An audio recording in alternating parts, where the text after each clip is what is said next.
Well, good morning, everyone. Happy Thursday morning to you. Welcome back to Morning Musings. My name is Don K. Preston. I am the president of Preterist Research Institute of Ardmore, Oklahoma. Do not forget that in the morning I'm going to begin a review and a response to the book by Joel Richardson entitled Mystery Babylon, Unlocking the Bible's Greatest Prophetic Mystery. As I was sitting here reading this morning, I was reading what is surely one of the worst examples of hermeneutic that might be considered. And there are many logical fallacies in the book. There are many examples of presuppositional hermeneutic. And yet I'm reading here on page 92 of one of those hermeneutical and logical fallacies that is really quite staggering. And I'll be sharing that as we proceed in the review of Mr. Richardson's book. And let me just say, I would be more than happy to meet Mr. Richardson in formal public debate on the issue of Babylon of Revelation and the identity of Babylon. Well, we're looking at the resurrection of 1 Corinthians chapter 15. And we are doing that by examining the parallel text of Romans chapter 8. And Paul said that the creation eagerly longed for the manifestation of the sons of God, to be free from the futility to which creation had been subjected, and to be freed from the bondage of corruption. Now, that word futility, as I've shared with you, from Mataios and Mataiotis, means failing to achieve. It means the failure to reach a goal. It's the futility of unsatisfied purpose. It's failure, moral failure. Let me repeat this because it's so critical. Mataios and Mataiotis and all of the cognates is never used to speak of physical creation and to describe somehow, some way, that physical creation is not living up to its goal, not living up to its purpose, not fulfilling its destiny. No, there is no use of Mataios and Mataiotis in that manner. Now, Paul speaks of the futility of creation, or the futility to which creation had been submitted, not willingly. So the question, therefore, is, what is futility in the context? Now, I've shared with you that from a purely hermeneutical perspective, for objectivity's sake, and we've got to be honest with the Scriptures, we've got to deal with the evidence as we find it. It is technically possible that Paul in Romans 8 is using Mataiotis in a way totally distinctive from all other usages. It's technically possible, theoretically possible, that in Romans 8, Paul is using Mataiotis in a way that he personally never uses it in any other context. That's possible. The question is that what he does? Only the context of Romans can help determine that.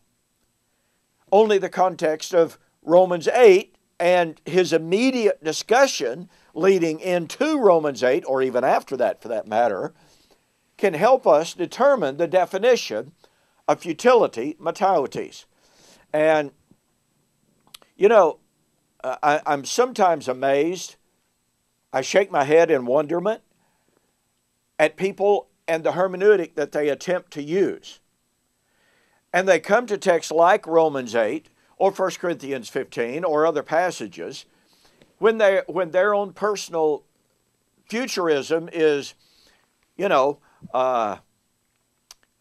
in danger, and they all of a sudden jump up and say, well, I don't see the following words in Romans 8. Paul doesn't use the following words in Romans 8. That's such a common practice, but it's such a horrible hermeneutic. And it's so self-defeating. Well, I could go off on that, but that's enough for that. So, the question is, does Paul in Romans speak of futility? Well, Romans chapter 1, he speaks of the futility of the minds of the Gentiles in worshiping and serving the creation. That's the futility of idolatry, which could never bring one to God. Hello? So he begins the book with introducing the concept of futility. The futility of man serving any god but the true God. We may have an inclusio here from Romans 8 or Romans 1 and Romans 8 at least.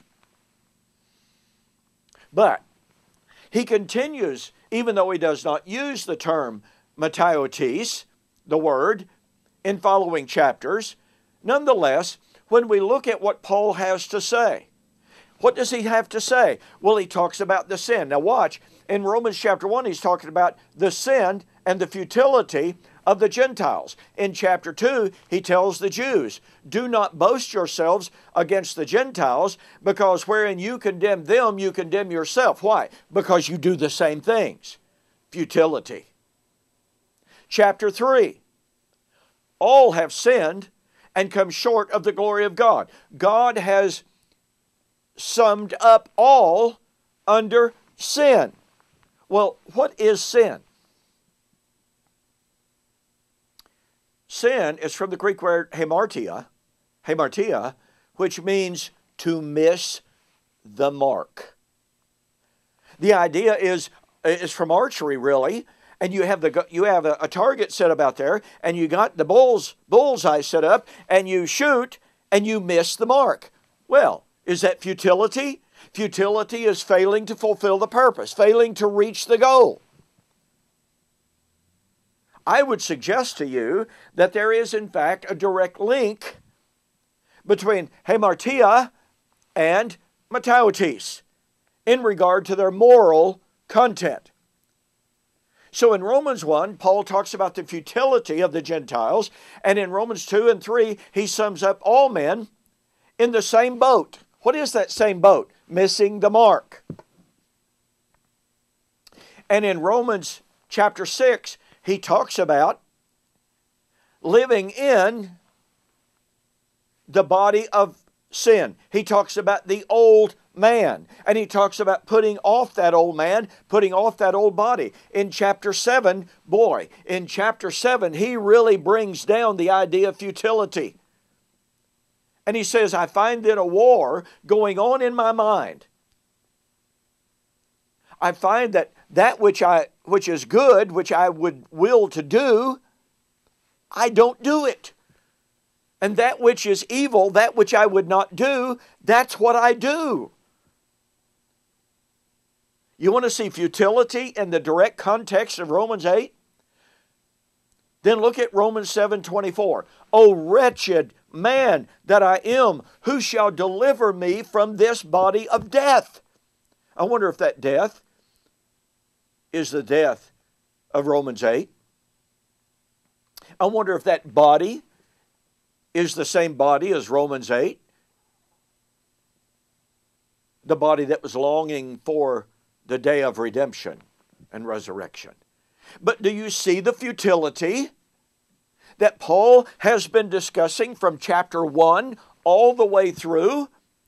It's the futility of man striving to reach the goal, Gentiles striving to reach the goal through idolatry, never achieving it, Jews trying to reach the goal of righteousness, which Paul will discuss, by the way, in Romans chapter 9 even more futility, never achieving it through personal perfection. Here is the futility magnified. Here is futility exemplified. It is man failing to reach the goal for which he was created. Failing to reach that goal because of personal pride, personal sin, personal failure. And yet striving. Well, I'm trying to do good, but I fail. I try not to do bad and evil, but I fail. I do it anyway. That's not futility. And that futility was part of the bondage of corruption, as we will see as we continue, Lord willing, next Monday in our discussion of Paul and Romans 8 and the resurrection and the creation subjected to futility. Paul said, that which was intended for good, i.e. the law, became the instrument of death. Is that not futility? Yeah. Everywhere we look in the immediate context of Romans 8, we find Paul's discussion of futility, and it has nothing whatsoever to do with a physical body not being big enough, strong enough, pretty enough. It has nothing to do with bugs, slugs, and mosquitoes. It has everything to do with failing to reach humanity's purpose. Failing through personal failure to reach the goal.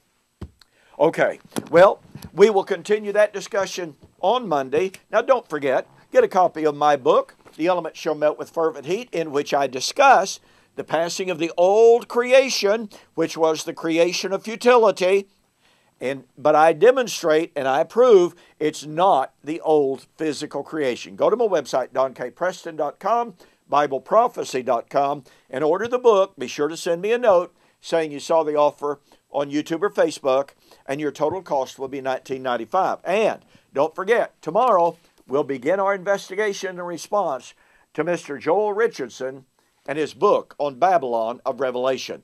You really don't want to miss this, so we'll see you on the flip side.